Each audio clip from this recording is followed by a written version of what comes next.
kulanti waxaana wanaagsan daawadayaal kusoo dhawaada wararkii ugu dambeeyay ee Soomaaliya qodobada aad ku daawan doontaan barnaamij wareedkeena waxaa kamid ah madaxweyne xasan sheekh maxamuud oo arrin muhiim ah uga hadlay qaramada midoobay shirkeeda oo ku sugan yahay taliye hogaaminaya ciidamada ka dagaalamaya Caalamiskaad oo la dilay qaraxna loo dhigay mucaaradka Soomaaliya oo diiday shuruudo xasan sheekh maxamuud oo ku xiray wada hadalka Axmed Madoobe iyo Dani uu la sameysanayo xog cusub oo muujinaysa qaab la yaab leh oo ay u dhinteen horjoogayaal ka tirsan Daacish guddoonka labada gole ee baarlamaanka xukuumadda federaalka ee Soomaaliya oo ka wada hadlay arrimo quseeya dastuurka waxaad kaloo barnaamijkeena ku daawan doontaan Faransiiska oo aqoonsaday dal lagu magacaabo Falastiin waa markii ugu horeysay iyo sidoo kale Ingiriiska oo isaguna raacay Soomaaliya iyo Serbiya oo kala saxiixday laba heshiis oo muhiim ah qodobadaasi iyo qodobo kale ayaad barnaamijka ku daawan doontaan ee kusoo dhawaada isagoo faahfaahsan aanu ku bilaabano taliyihii hogaaminayay ciidankii ka dagaalamaya Caalamiskaad ee Puntland ayaa waxaa lala eegtay qarax miino waana uu geeriyooday taliyaha ayaa sababta qaraxani keentay dad badan shaki gelisay waxaana la aaminsan yahay in taliyaha goobta uu marayay iyo xogtiisa la gudbiyay Allahu naxariistay Generaal Axmed Cabdi Qalyare taliyihii guutada labaad ee ciidanka difaaca Puntland ayaa geeriyooday kadib markii qanax miiro lala eegtay gaari uu saaraa kaas oo marayay meel wado ah qaraxa ayaa sidoo kale sababay dhimashada Maxamed Hiiteye oo ka tirsanaa ciidankiisa halka saraakiil kale iyo sidoo kale askarna ay dhaawacmeen Generaal Qalyare ayaa waxaa aad lagu ogaa ama lagu yaqaanay dagaalka uu kula jiro kooxda argagixisada ah ee Al-Shabaab madaxda Puntland siyaasiyiin xildhibaano ka tirsan dowladda Soomaaliya ayaa tacsi tiiraanyada u diray ciidanka Puntland kuwa Soomaaliyeed iyo sidoo kale qoyskii uu ka geeriyooday wasiirka arrimaha gudaha Puntland ninka lagu magacaabo Juxa ayaa waxa uu yiri shahiid kuwa uu dhintay waxa uuna ahaa nin difaacaya dadkiisa iyo dalkiisa sargaal geesi ah oo qiimo weyn ayuu ahaa waxa uuna ka baxay ummadda reer Puntland oo dhan madaxweynaha dowladda waqooyi bari Cabdulqaadir Axmed oo Cali ayaa xusay in Generaal Qalyare uu ahaa haliyey nafurnimo iyo sidoo kale wadaniyad ku dhisan waxa uuna sheegay in geeridiisu ay saameyn weyn ku yeelatay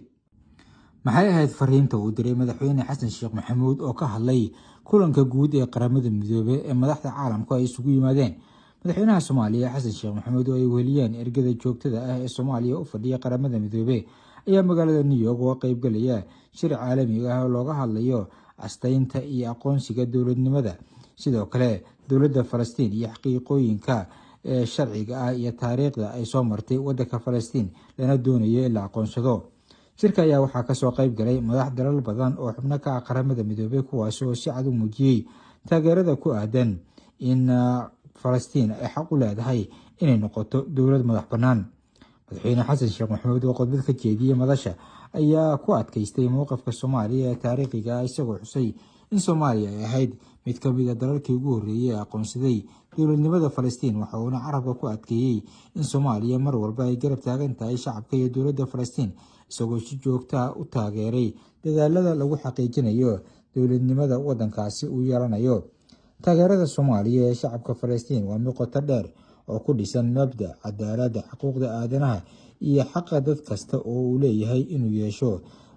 dal madax bannaan oo isagu iska leeyahay ayuu yiri madaxweyne xasan sheekh maxamuud oo arrintaasi ka hadlayay Soomaaliya iyo Serbiya ayaa kala saxiixday heshiis iskaashi oo muhiim ah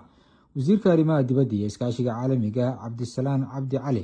ayaa maanta oo Isniin ah kula kulmay magaalada New York ee dalka Mareykanka dhigiisa dalka Serbiya mudane ninka lagu magacaabo Marko Dirig xilli uu halkaasi ka soconayay fadhiga guud ee 8aad ee jamciyadda qurumaha ka dhaxaysa intii loo guda jiray kulanka ayaa labada wasiir waxa ay kala saxiixdeen heshiis afgarad oo u dhaxeeya macadka daraasaadka diblomaasiyadda ee wasaaradda arrimaha dibadda iskaashiga caalamiga ah ee Soomaaliya iyo akademiyadda diblomaasiyadda ee wasaaradda arrimaha dibadda ee jamhuuriyadda Serbiya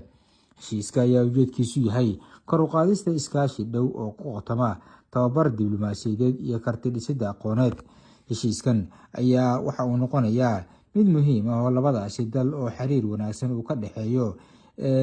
kor u sii qaadi doona wada shaqayntooda mucaaradka Soomaaliya ayaa war ka soo saaray arinta madaxweynaha jamhuuriyadda federaalk ee Soomaaliya uu kula heshiinayo Siciid Cabdullaahi Deni iyo sidoo kale madaxweynaha Puntland waa madaxweynaha Jubbaland Axmed Madoobe. mucaaradka oo waqtiyadii u dambeysay galaangal ka waday magaalada Muqdisho ayaa madasha samata bixinta Soomaaliyeed oo kulan ballaaran xalay ka dhacay magaalada Muqdisho yeeshay waxa ay bayaan ka soo saareen qayb ka ahaa khilaafka siyaasadeed ee dowladda federaalk ee Soomaaliya kala dhexeeya maamul goboleedyada Puntland iyo Jubbaland. madasha ayaa dowladda federaalk ee Soomaaliya ku eedeysay inay qalalaase ka wado gudaha labadaasi maamul, iyagoo madaxweynaha Soomaaliya iyo xukuumaddiisa ugu baaqay inay madasha meesha ka saaraan awoodda ciidan ee u adeegsanayaan maamul goboleedyadaasi gaar ahaan Jubbaland. waxay si gaar ah madaxweyne xasan sheekh maxamuud uga dalbadeen inuu shuruud la-aan ku heshiiyo hogaamiyaasha Jubbaland iyo Puntland uuna aqbalo kaalinta muhiimka ee labada maamul ay kaga jiraan dowlad dhiska Soomaaliya. madaxweynaha federaalka waxa uu ka baqayaa in uu ka gudbo arrimo shakhsiyadeed uuna u gudbo dal arrimihiisa muhiim u yihiin inuu dhanka nabadda ka aado, islamarkaana uu si shuruud la-aan u aqbalo kaalinta muhiimka ee maamul goboleedyada Jubbaland iyo Puntland, ayuu yiri mas-uul sare oo mucaaradka ka tirsan oo ka hadlay shirkaasi. madaxweynuhu waa inuu la furo wada hadal dhab ah labadaasi maamul oo la soo celiyo wada shaqayntii labadaasi maamul goboleed dowladda dhexe kala dhexaysay. sidoo kale baaqa mucaaradka waxa uu imaanayaa xilli muddooyinkii dambe ay socdeen dadaalo lagu doonayo in xal loogu gaaro khilaafka siyaasadeed oo u dhexeeya maamuladaasi iyo sidoo kale dowladda Soomaaliya. madaxweynaha Soomaaliya ayaa mar arrintaasi wax laga weydiiyey waxa uu carabka ku dhuftay in inta aan la aadin doorashada Soomaaliya ay rajeynayaan in meesha laga saaro isfaham xumada ka dhexeysa maamul goboleedyada iyo sidoo kale dowladda uu hogaamiyo. guddoonka labada gole ee baarlamaanka federaalk ee Soomaaliya ayaa ka wada fadhiistay islamarkaana ka hadlay arrimo la xiriira dastuurka. gudoomiyaha golaha shacabka Aadan Madoobe oo uu weheliyo gudoomiyaha aqalka sare Cabdi Xaashi ayaa maanta qaatay tallaabo la xiriira wax ka beddelka dastuurka ku meel gaarka ah, waxayna soo xireen kulan banbax ah oo xarunta guddoonka iyo guddiyada ee Villa Hargeysa uga socday guddiga la socodka iyo dib u eegista dastuurka ee baarlamaanka labadiisa aqal iyo guddiga madaxa bannaan ee dib u eegista hirgelinta dastuurka. waxaa kale oo kulanka ka qayb galay guddoonka labada aqal ee baarlamaanka, habdhowrka guddoonada guddiyada dib u eegista, xogayaha guud ee baarlamaanka labadiisa aqal iyo sidoo kale guddiga la socodka iyo dib u eegista dastuurka ee baarlamaanka labadiisa gole. ujeedka kulankan oo socday 2 cisho ayaa waxa uu daaraa dardargelinta howlaha dib u eegista iyo dhamaystirka dastuurka si cutubyada harsan looga gudbiyo baarlamaanka jamhuuriyadda federaalk ee Soomaaliya, islamarkaana uu guto waajibaadkiisa si uu wax uga bedelo ama uu sharci cusub ama dastuur cusub u soo saaro.